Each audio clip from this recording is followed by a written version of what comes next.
Hi guys, my name is Dato Michael and I've been an investor for about 14 years of my life. I started with property investment and I was taught by someone to do it very well. I managed to buy more than 50 properties until today. I'm very blessed because a majority of them are bought from sub-sale and I have positive cash flow coming in, and I've also got capital appreciation for them. I can say that I have had my ups and downs in investments, and until today I'm very blessed to say that I've created a good passive income from all the properties that comes in, and I'm sitting on very solid property investments which generates me good rental yields as well as capital appreciation.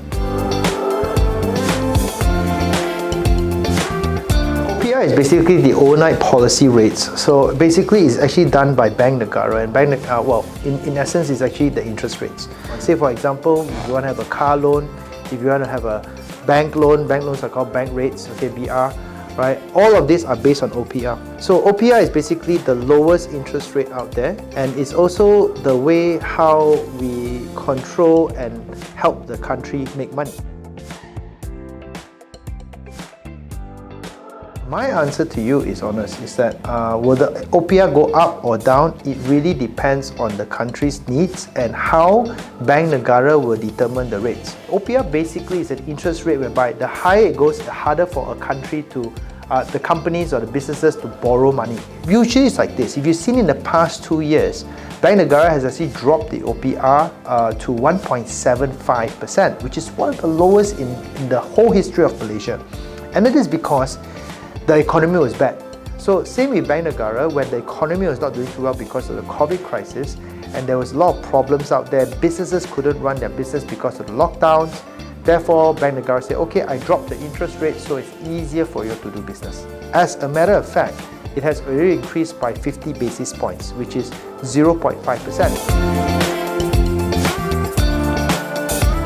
Because of inflation going too high, the banks are trying to reduce inflation by increasing interest rates. You need to prepare yourself in the sense that prices will start to go up, because, for example, it'll be more expensive to run a business because when interest rate goes up, when they take loans, things become higher. When things become higher, they have to raise the price of goods. Okay, number one. Number two, rentals. Let's say I'm renting a shop lot over here, and if, let's say, the landlord is now having to increase paying installments, you have to increase paying rentals. So rentals will go up. When rentals go up, the price I have to charge higher to all my customers as well. It will force people to save more money.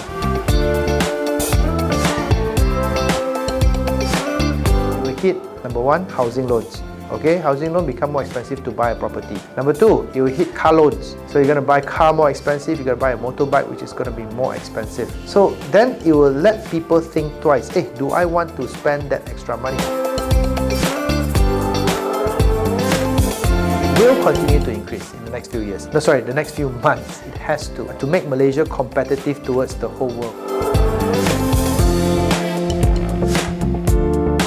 Ask yourself two questions right now. Do you want to be in the water when the water rises, or do you want to be in a boat when the water rises? So when interest rate goes up, there's always 2 points to say. You can say things become more expensive, or the other thing you can say is that price of certain products will rise. So for people that I would say, what can you do to overcome all this is two things.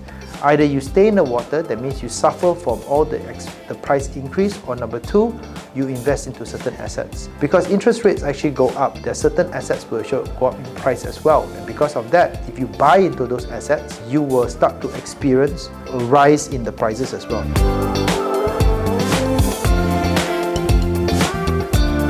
Nothing lah, we're just gonna suffer like hell. Okay, I don't know whether this is a good answer.